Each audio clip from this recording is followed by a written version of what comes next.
Marah tidurnya terganggu, motif karyawan bengkel tega habisi nyawa anak bosnya di Balangan Kalsel.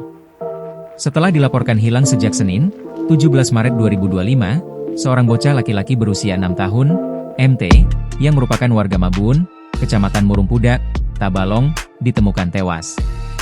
Pada Jumat, 21 Maret 2025, jasad korban ditemukan terbungkus karung di semak-semak Desa Lingsir, Kecamatan Paringin Selatan, Balangan, Kalimantan Selatan, Kalsel.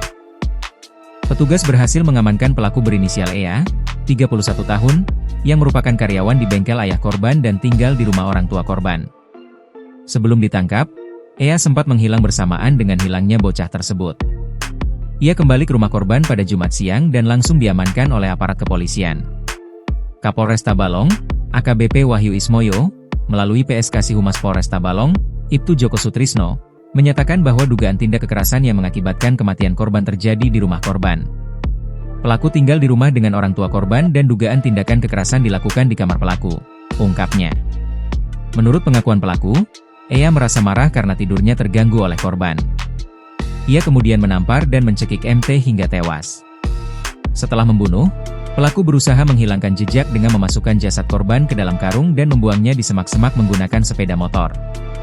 Setelah mendapatkan informasi dari pelaku, tim Satreskrim Polres Tabalong yang dipimpin AKP Danang Eko Prasetyo berkoordinasi dengan Polres Balangan untuk menemukan lokasi pembuangan jasad. Jasad korban ditemukan dalam kondisi membusuk, dengan tanda-tanda luka serius. Pelaku EA kini telah diamankan di Polres Tabalong dan dijerat dengan pasal 80 ayat 3 Undang-Undang RI Nomor 35 Tahun 2014 tentang Perlindungan Anak, dengan ancaman pidana maksimal 15 tahun penjara. Download Tribun X sekarang, menghadirkan lokal menjadi Indonesia.